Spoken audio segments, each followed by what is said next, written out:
2008-এ যখন ক্ষমতায় আসে, হ্যাঁ, এর আগে 2 বছর কিন্তু সামরিক শাসন চলছে। মানে আমরা যেটা বলি যে সেনা সমর্থিত তত্ত্বাবধায়ক সরকারের। তো ওইটা এসে কি বিএনপিকে ক্ষমতাচ্যুত করে কিন্তু ওরা আসে। তো ওরা এসে কি করছে, বলছে ব্যাপক দুর্নীতি হয়েছে, হ্যাঁ, অপশাসন হয়েছে বইলা 2 নেত্রীকে মানে শেখ হাসিনা এবং খালেদা জিয়াকে জেলে ঢুকাইছে এবং তারেক জিয়াকে পিটাইয়া লন্ডনে পাঠাই দিয়েছে।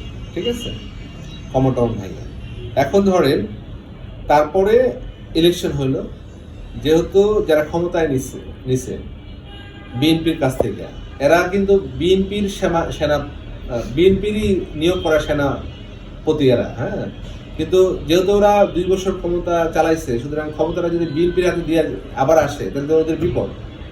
তো ওরা তখন মিডিয়া ম্যানিপুলেশন এবং নির্বাচনী সীমানাগুলি চেঞ্জ করে, হ্যাঁ, কেমনে আওয়ামী লীগের ক্ষমতা আনা যায় সেই প্ল্যানে গেছে।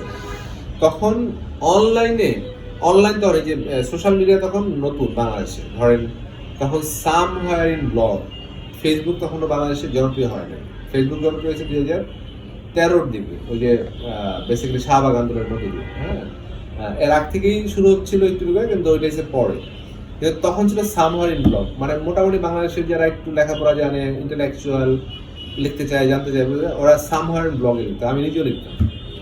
তো ওইখানে প্রধান ডিবেট হয়েছিল তখন রাজাকার ভার্সেস মুক্তিযুদ্ধ, পক্ষের শক্তি, হ্যাঁ, প্রগতি বনাম মৌলবাদ, হ্যাঁ, এটা ছিল প্রধান ডিবেট।